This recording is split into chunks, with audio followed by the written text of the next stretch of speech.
Good. Okay, so the next question for this discussion, I want to ask, when it comes to describing a scene, how much is essential and how much is too much? And I'm going to start with you, Megan, because I was reading some stuff. You're like, wow. About, you said that you push your readers, and you left the age of Jen really, really vague for the first little while. Will you talk about that and talk about, you also did a blog post, you're scared to death because in the headlights. About not telling, which was a really interesting concept. Are you so embarrassed that I even brought this up? Shall I leave it alone? Addressing the issue of not telling. Yes. I write very, very slowly. Each book seems to take longer than the one before, which is partly, I think, aging, and I'm slowing down. And partly, I started my writing when my life was much less complicated. And surprisingly, life, it just keeps getting more complicated and more complicated and more complicated. And those complications slow down my writing.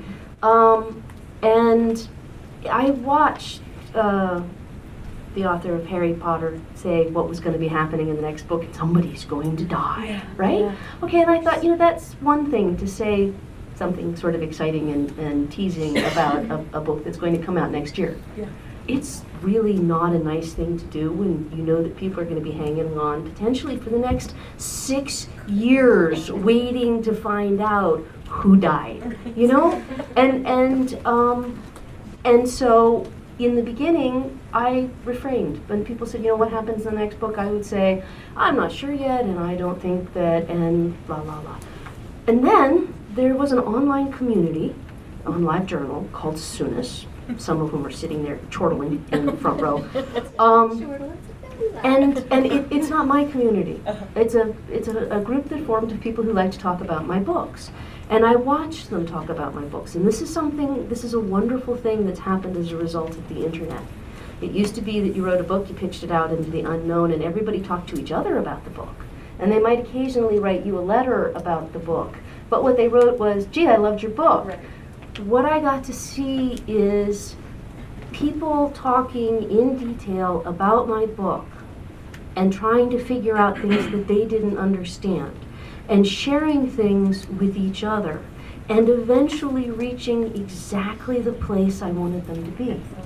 It was the most rewarding feeling to watch a bunch of people say, what was happening in that scene where he's flipping the coin, and to have somebody else say, oh, well, I think this is what's happening, and somebody else say, or to say, how old is he? Right. Because it doesn't say anywhere in The Thief, how old is he? And then they all argued about it. And everybody presented their own idea. And you got to see how different people have different ideas about the story. They're all the same words on the page. But different people had very different ideas about how old he was. And I had done that on purpose. I wanted people to know my main character from the inside, but not form their impressions of him by how old he is or what color hair he is or hair he has or that sort of thing. I wanted him to feel like somebody that they know, but not necessarily somebody that they know a bunch of facts about. And I wanted them to have the freedom as they read to decide on those facts for themselves. Now, as the book goes on, it's been very interesting to see, because you have 11-year-olds who read the book and they think he's 12, and they have I have mail from people who are 16 who assume he's 17, and adults have a tendency to think he's much older. No one could be that articulate and that snarky at like age 15. He must be in his 20s. And as the books go on, it becomes more clear, or there's a little less wiggle room to decide how old he is. So 11, by the second book, 11 is pretty much right out. But that's one of the things that I specifically want to give the readers, and I don't know, I guess that does fall under the category of engaging the readers, because they're thinking about it and they're deciding that for themselves. Right. How old is he? Right. He's as old as I want him to be. That's how old he is. Well, and sorry, I'm gonna grab it out of here. And also because the reader is part of the creator with you with the story. You know, that's a really important thing because they all create, you know, the author can say, well, this is what this is, and you think, well, not in my head, you know. And anyway, what do you think, Tyler and Lisa? How much, in describing a scene, how much is essential, how much is too much? Is there a way to tell? So is this in writing then? Yes. Like as we're writing a scene, how much do we decide to leave out? That's tough to say. I'll say something good because I'm just going to agree with you. Oh, okay. I was thinking the same. So basically, I just kind of write the scenes, and if it feels boring to me, then I'll scale back on where it's boring. Or a lot of the time I think that maybe you say something and you say it 3 times in 3 paragraphs, and so maybe all of those could be combined into one glorious paragraph. And it's up to you to decide how to do that, but I find myself doing that a lot of the time. I will say something about a character, and 2 sentences later I will essentially say the same thing, just different words. The words are in a different order, and at that point, yeah, that's I'm giving them too much. I'm beating the dead horse there, you know, and so I need to take out and make my writing more succinct and direct, I guess.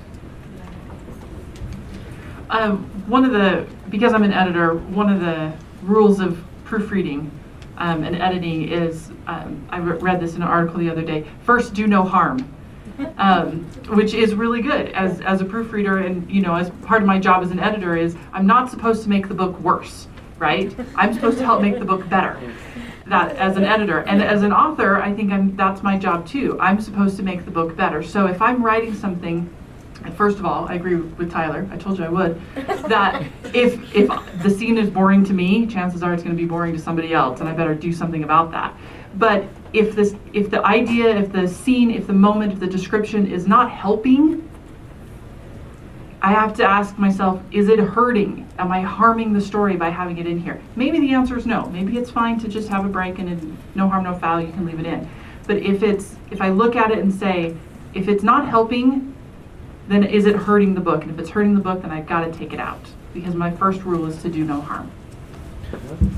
Just as a clarification, I think earlier we were talking about how we want to slow down the book so it's not all breakneck speed, but now we're saying, you know, scratch the boring parts and ramp it up. And so I think that we need to maybe think of a difference between saying that a scene there's a slow moment in the story versus a boring moment in the story, because the moment can be slow, and that's okay. You need those slow moments so that your readers can breathe, so that your characters can breathe, so that you can really process what's going on. But if your slow moments are boring, then you're in trouble. Boring is like you can't even get through, you know, the sentence, or yeah, do I have to read this? Or you find yourself just skimming ahead. It can be slow, but if it's written well, the slow moments can still be very interesting. So I think that maybe is worth clarifying the difference between a slow moment and a boring moment. I just wanted to add that I read an article once from the New York Times and have been kicking myself for years now that I didn't pay attention to who wrote it. The person writing the article was talking about music. And studies have shown, now that we have all of these wonderful tools for testing people as they listen to music, that there are many notes in a piece written by Beethoven or written by Mozart that aren't actually written. They're not on the sheet music. No instrument plays that note, but you hear it anyway. And if you listen, you will be certain that you heard those notes. And that Beethoven, I believe it was Beethoven, it's been a long time, and that's why I'm kicking myself that I can't go reread this article, that you can take those notes out of the piece, and people will still hear them. Mm-hmm. And what I try to do when I'm writing, and I've written, 3 pages of text, is go back and take out all of the things that people will hear anyway. Even if you don't, I don't know, have any of you had the experience of going back to a favorite book and remembering that really fabulous scene where at dawn they loaded up the horses and went through the woods and everything was glorious and yada yada yada, and you get to that scene and it's 2 sentences long? You're like, wait, that was days of reading that I remember from that. And it's because your brain filled in the light flickering through the trees and the sound of the birds and the moss growing on the roots and all of that stuff from just those 2 sentences. So when I'm writing, I try to take out as everything that I can that people will construct anyway on their own. But no advice about writing is good for all writing. There are lots of books where you just enjoy every single word, and what you're enjoying is the words on the page. And not necessarily because you can't do that work for yourself, but because the person writing it is so wonderful to read. Excellent. Good. I'm going to ask another question, changing gears.